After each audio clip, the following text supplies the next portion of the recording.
Oke ya, saham Tesla ya.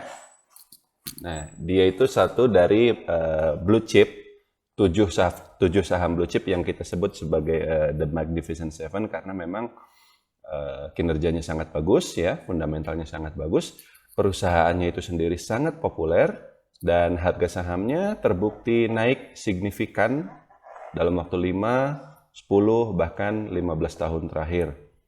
Oh, naiknya kencang banget, sangat-sangat jauh di atas kenaikan indeks S&P 500 dan juga saham-saham yang lain. Nah, tapi ya betul, sebenarnya kalau kita bicara apakah sahamnya layak untuk 5 tahun ke depan atau tidak ya, pertama-tama balik lagi dulu lah ke basic value investing ya. Pak Andri sudah cek berapa PE-nya Tesla ini, PB-nya Tesla berapa? Saya sudah cek Pak Andri ya. Jadi PE-nya Tesla ini pada harga sekarang ya $400 itu 100, lebih dari 100. Price to earning rasionya 100.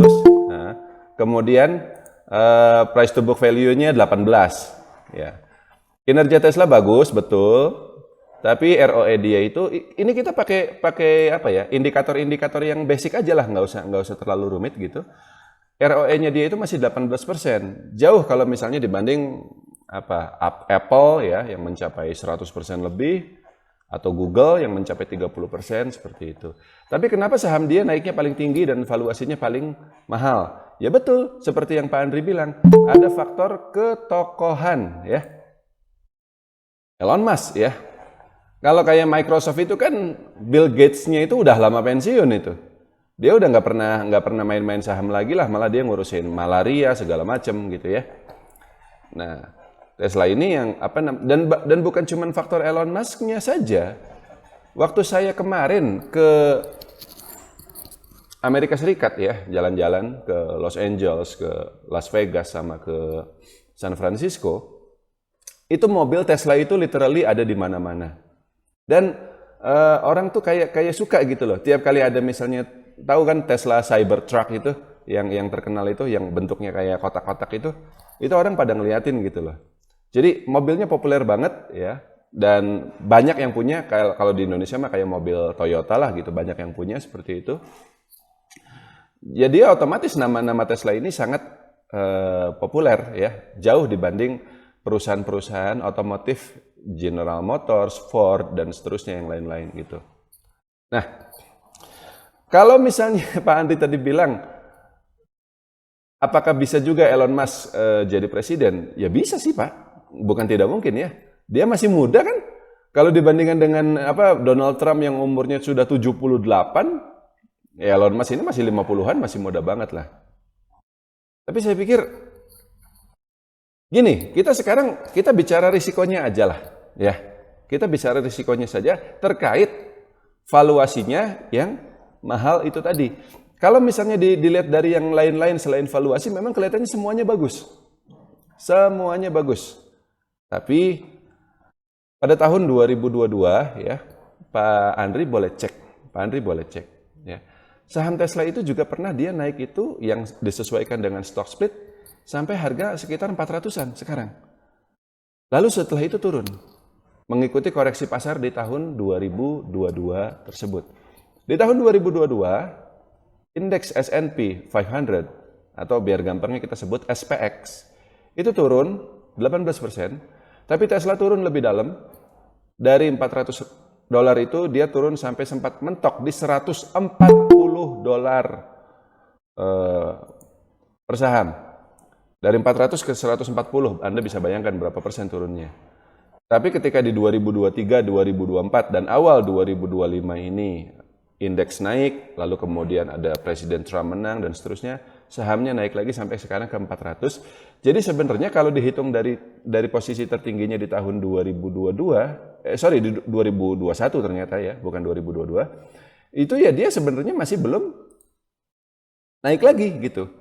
5 tahun terakhir secara keseluruhan dia naik 900%, Pak Andri. Itu Ya, itulah kenapa valuasi sahamnya wajar. Kalau misalnya kita masuk 5 tahun yang lalu, ya PBV-nya dia masih normal, mungkin sekitar 3 atau 4 kali. Sekarang sudah 18 kali, ya. Tapi, dihitung dari 2021 dan sampai sekarang 2025, ya, awal, ya, itu ternyata saham dia masih belum jalan lagi sebenarnya. Masih di $400 per saham, gitu. Nah, jadi kedepannya menurut saya ya ini ngikutin indeks saja, SPX saja. SPX sekarang naik ya. Maka betul saham Tesla dan juga Magnificent Seven yang lain itu masih naik semua. Tapi kalau misalnya besok-besok SPX turun dan itu bisa terjadi kapan saja, Pak. Sekarang ini kalau bicara mahal sih ya, sebenarnya gini, saya juga sering bilang di luar Magnificent Seven, saham-saham lain di US itu sebenarnya banyak yang masih murah. Yang saya bahas di teguhhidayat.com itu ya kayak Baba, kayak Sophie, itu masih murah. Tapi kalau misalnya Tesla, Microsoft, Meta, ya, Facebook itu, lalu Google, lalu Apple, itu semuanya sudah mahal. Meskipun ini masih terus naik, ini udah kayak bom waktu gitu loh. Kapan dia turun seperti itu. Jadi saran saya Pak Andri ya, dulu pun di tahun 2021 itu lagi juga terjadi euforia, saham-saham nggak cuma Tesla ya, yang lain-lain pada naik semua gitu. Dan banyak juga yang bilang untuk jangka panjang, tapi tetap ternyata sahamnya turun dari 400 ke 140. Meskipun kinerja perusahaannya masih bagus, nggak ada masalah, dan Tesla dan Elon Musk-nya juga masih sangat populer ketika itu sampai hari ini. Gitu. Tapi sahamnya tetap turun mengikuti koreksi pasar. Jadi kalau misalnya Pak Andri mau beli dari sekarang ya, boleh nyicil dulu. Kalau balik lagi, kalau memang horizonnya untuk 5 tahun, 10 tahun ke depan. Kalau untuk setahun ke depan saya pikir nggak berani saya nggak akan sarankan ya. Tapi kalau horizonnya untuk 5 tahun ke depan, boleh nyicil dulu sebanyak 1/5 dari dana yang kita siapkan. Kita misal beli 1.000, mau belinya senilai berapa? $1.000 gitu ya. Ya kita beli $200 dulu. Meskipun kalau $200 nggak akan bisa karena satu lembar $400 berarti ya. Ya kita beli 1/5 dulu lah intinya, 1/5 dulu seperti itu ya. Sisanya Pak Andri nggak usah buru-buru menurut saya. Tunggu 6 bulan ke depan. 6 bulan.